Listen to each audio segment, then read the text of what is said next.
Assalamualaikum warahmatullahi wabarakatuh. Sahabat beriman, khusyuk dalam sholat adalah hal yang harus diupayakan oleh setiap muslim. Namun terkadang kita mengalami kelalaian, seperti lupa jumlah rakaat yang telah dikerjakan. Dalam Islam ada tuntunan untuk menyempurnakan sholat ketika terjadi kelupaan, yaitu dengan melakukan sujud sahwi. Lalu, bagaimana jika seseorang lupa rakaat sholat tetapi tidak melakukan sujud sahwi? Apakah sholatnya tetap sah? Mari kita bahas penjelasannya berdasarkan pandangan ulama dan mazhab Syafi'i. Khusyuk dalam sholat merupakan hal yang harus diutamakan oleh setiap muslim.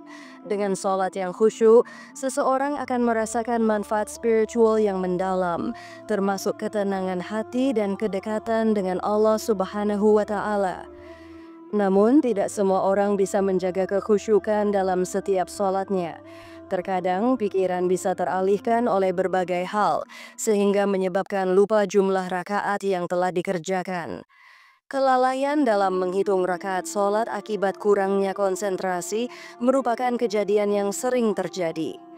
Jika hal ini terus berulang, tentu bisa menjadi masalah dalam pelaksanaan ibadah.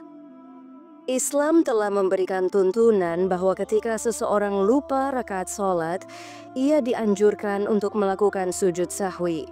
Sujud ini dilakukan setelah tasyahud akhir dan sebelum salam sebagai bentuk penyempurnaan sholat.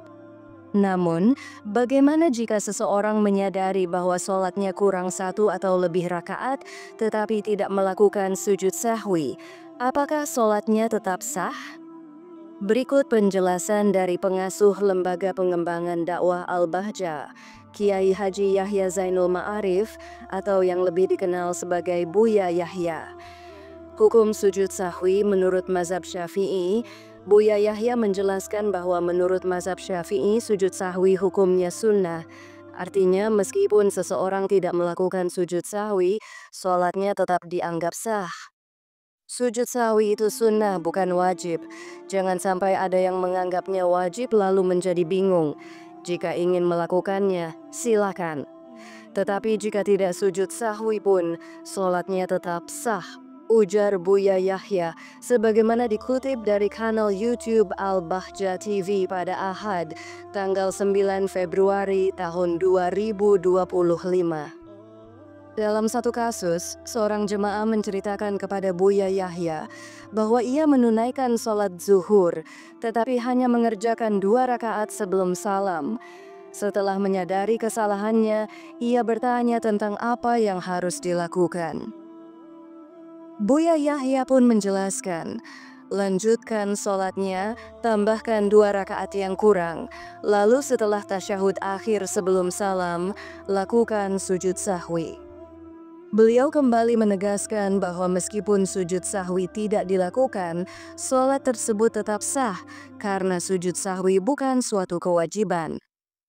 Pandangan ulama tentang sujud sahwi dalam sumber lain, Nahdlatul Ulama Online menjelaskan bahwa jika seseorang lupa sesuatu dalam sholat yang sifatnya sunnah, maka dianjurkan untuk melakukan sujud sahwi sebanyak 2 kali sebelum salam. Jumlah sujud sahwi tidak bergantung pada seberapa banyak kelupaan yang terjadi, cukup 2 kali saja. Jika seseorang telah mengucapkan salam tanpa sempat melakukan sujud sahwi, maka dianjurkan untuk segera kembali ke posisi sholat dan melakukan sujud sahwi sebelum salam ulang.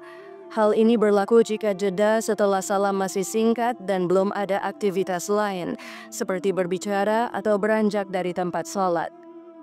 Sebagaimana disebutkan dalam kitab Al-Muqaddimah Al-Hadramiyah karya Syekh Abdullah Bafadil, sujud sahwi meskipun sebabnya banyak, tetap dilakukan dengan 2 kali sujud seperti sujud dalam sholat. Tempat sujud sahwi adalah di antara tasyahud akhir dan salam. Kesunahan sujud sahwi akan gugur jika seseorang sengaja salam sebelum melakukannya. Demikian juga jika lupa dan jeda setelah salam terlalu lama. Namun jika jedanya singkat, maka ia dapat kembali ke dalam sholat untuk melakukan sujud sahwi. Dalam kitab Busyral Karim, Syekh Said Muhammad Ba'asin menjelaskan bahwa sujud sahwi tidak bersifat wajib karena tidak berfungsi sebagai pengganti suatu kewajiban dalam sholat. Sujud sahwi disunahkan jika terjadi beberapa kondisi, antara lain 1. Meninggalkan sebagian sunnah dalam sholat. 2. Memindahkan rukun qauli, yaitu bacaan wajib dalam sholat tanpa membatalkan sholat. 3. Menambahkan gerakan sholat yang jika dilakukan dengan sengaja bisa membatalkan sholat.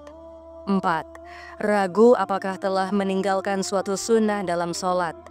5. Melakukan gerakan yang menimbulkan keraguan, apakah itu termasuk tambahan dalam sholat. Syekh Said Muhammad Ba'asin menyatakan, sujud sahwi tidak wajib karena tidak menggantikan sesuatu yang wajib, berbeda dengan ketentuan dalam ibadah haji. Sujud sahwi disunahkan karena 3 sebab, bahkan 5 sebab. Meninggalkan sunnah abath, mengubah rukun qauli yang tidak membatalkan, menambahkan gerakan dalam sholat yang jika disengaja dapat membatalkan, ragu dalam meninggalkan sunnah abath, serta melakukan suatu gerakan dengan kebimbangan apakah itu tambahan atau tidak. Sebaiknya sujud sahwi tetap dilakukan jika ada kondisi yang memerlukannya, terutama ketika merasa ragu atau meninggalkan sunnah abad. Namun jika sujud sahwi terlewatkan, hal tersebut tidak membatalkan sholat. Jika memang terjadi kondisi yang dianjurkan untuk melakukan sujud sahwi, maka seseorang dapat menambah 2 kali sujud dengan 1 kali duduk di antara keduanya sebelum salam. Ketika melakukan sujud sahwi, dianjurkan membaca doa berikut. Subhana man la yanamu wa la yashu. Subhana man la yanamu wa la yashu. Artinya, Maha suci Allah yang tidak pernah tidur dan tidak pernah lupa. Sujud sahwi hukumnya sunnah menurut mazhab Syafi'i, bukan wajib. Jika seseorang lupa rakaat sholat tetapi tidak melakukan sujud sahwi, sholatnya tetap sah. Jika menyadari rakaatnya kurang setelah salam, dianjurkan untuk melanjutkan sholat dan melakukan sujud sahwi sebelum salam. Jika sujud sahwi terlewat, sholat tetap sah dan tidak perlu diulang. Memahami hukum sujud sahwi sangat penting agar kita bisa melaksanakan sholat dengan lebih sempurna.